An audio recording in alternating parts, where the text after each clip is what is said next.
kawan-kawan, apa kabar? Semoga selalu sehat dan banyak rezekinya. Amin ya robbal alamin. Kembali lagi bersama saya Tole dalam pembahasan alur cerita dengan judul Kultivasi 100.000 tahun. Nah, pada episode sebelumnya, Suyang berhasil menunjukkan kehebatannya meskipun baru memulai dalam ranah kultivasi level terendah. Ia bahkan menjadi pusat perhatian saat menghadiri acara pelelangan benda-benda pusaka. Pada episode ke-7 ini, Suyang akan mencari pusaka baru di tempat yang tertutup salju. Bagaimana alur ceritanya? Sebelum kita melanjutkan, alangkah baiknya subscribe dulu dong agar kalian tidak ketinggalan video-video berikutnya. Jadi mari kita mulai. Siapkan kopi, luruskan kaki, hormati ibumu, cintai keluargamu, dan sayangi pasanganmu. Gas, gas, gas, gas.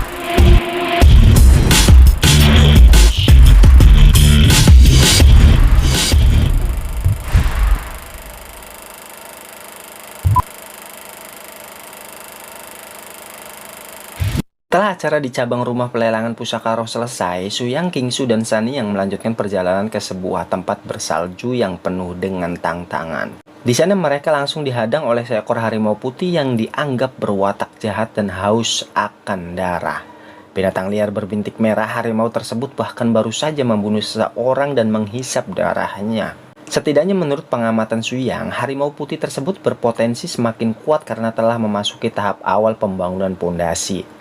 Meski begitu, Kingsu tidak gentar sama sekali dengan ancaman harimau itu dan langsung mengatur strategi untuk bertarung. 看好了，我的这一剑，请老祖赐教。记住，你虽修得了剑诀，但是剑意不同。 Meskipun nona imut berbaju hijau tersebut cukup ahli dalam menggunakan berbagai teknik dalam medan bersalju, Suyang menganggap bahwa ia belum bisa menandingi kehebatan harimau putih. Oleh karena itu, Suyang menggunakan pedang pusaka andalannya untuk melawan harimau putih sekaligus melindungi kedua wanita yang berada di sisinya. Dengan satu gerakan saja, energi yang keluar dari pedang Suyang sangatlah kuat, sehingga mampu menebas harimau putih yang datang dari kejauhan. Betapa hebatnya kekuatan yang dimiliki oleh pedang Suyang.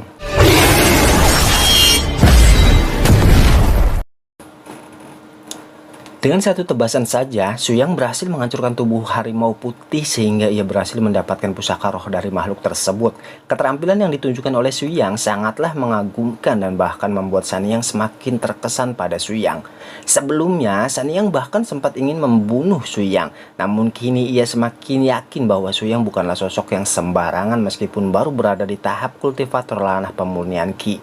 Setelah mengalahkan harimau putih, Suyang mengambil bola roh dari makhluk tersebut dan memberikannya kepada Jingsu. 待会儿我采摘了冰魄雪莲，再炼丹给你吃。 Setelah memberikan bola roh kepada Jingsu, Suyang menjelaskan bahwa ia akan mencari teratai es yang dipercaya dapat meningkatkan kekuatannya. Suyang juga menjelaskan bahwa benda pusaka yang muncul dari dalam tubuh harimau putih mengandung kekuatan monster yang tidak terbatas, dan pemakannya bisa menghadapi resiko kematian. Namun karena Kingsu sangat percaya pada Suyang, ia tidak peduli dengan resiko tersebut dan langsung memakannya.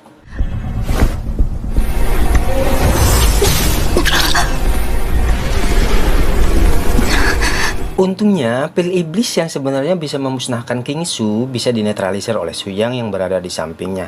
Akhirnya, Kingsu berhasil memaksimalkan energi yang terkandung dalam benda tersebut dan tidak terjadi masalah besar.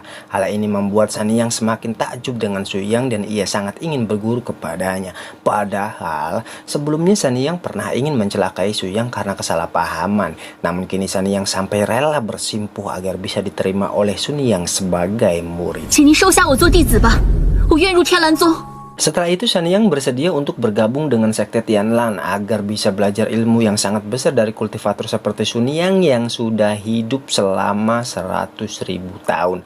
Tentu saja perubahan tersebut membuat Suyang penasaran dan ia ingin meminta penjelasan mengapa Saniyang pernah memiliki niat jahat. Menurut pengakuan Saniyang, ia selama ini hidup sendiri di dunia yang sangat berbahaya dan tidak ada orang yang melindunginya. Karena itu ia ingin menjadi murid Saniyang untuk meningkatkan kekuatannya meskipun pernah menjadi sosok yang sangat liar. 好，我让你入天蓝宗， Selain tumbuh menjadi orang yang kuat, Su Yang ternyata memiliki kebijaksanaan hati yang luar biasa. Hal itu terbukti ketika ia menerima mantan musuhnya sebagai murid dengan satu syarat.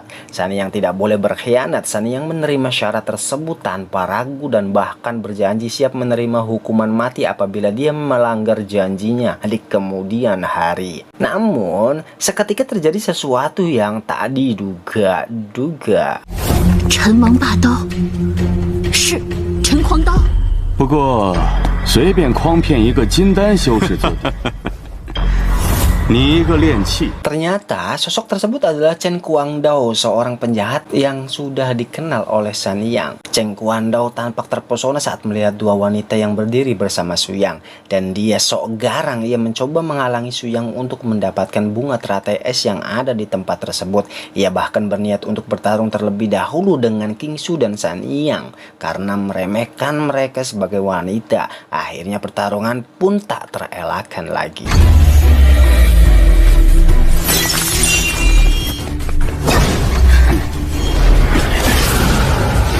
Dalam keadaan baku hantam pun, Guangdao masih sempat menggoda King Su yang tengah diselimuti api amarah. Hal ini menunjukkan bahwa lelaki tersebut sangatlah menyukai wanita, sehingga membuat King Su geram. Mau tak mau King Su mengeluarkan formasi pedang Jing Shao yang mampu meledakkan energi begitu besar. Teknik ini membuat San Yang kagum dengan murid Su Yang karena mampu mengeluarkan energi pedang level atas. Tidak butuh waktu lama-lama, King Su berhasil menghancurkan pisau kekaisaran yang digunakan oleh Guangdao.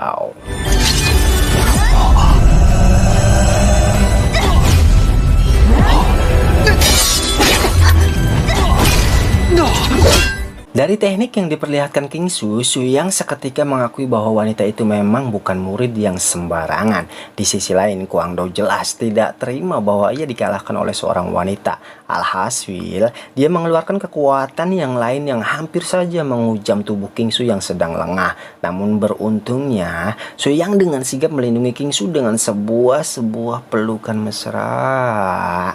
Bahkan ia mampu menangkis serangan Guangdao hanya dengan satu serentikan jari saja. Lebih dari itu, penjahat tersebut akhirnya dihabisi ketika Su Yang mengetahui teknik sihir musuh dan berhasil mencekik lehernya.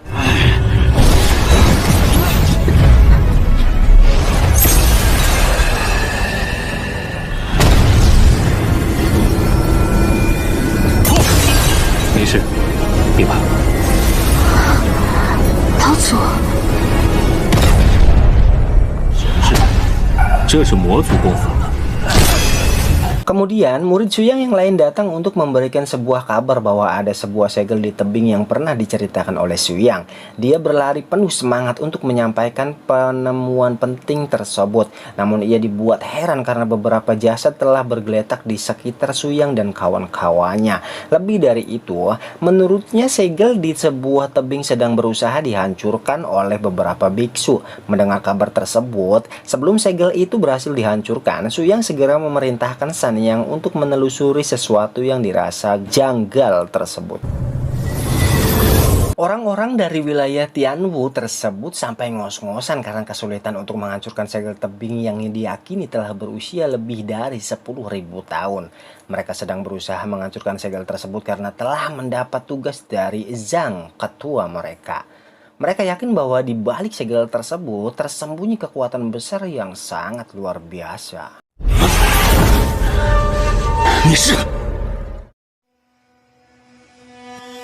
Wow.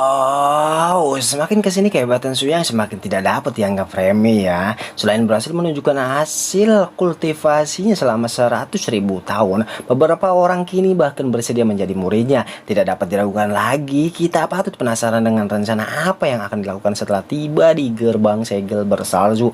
Mari kita tunggu pembahasan episode berikutnya. Seperti biasa, sebelum saya undur diri, saya selalu mengingatkan untuk selalu bersedekah karena sedekah bisa menolong kita saat kesulitan. Amin ya robbal alamin. Bye bye.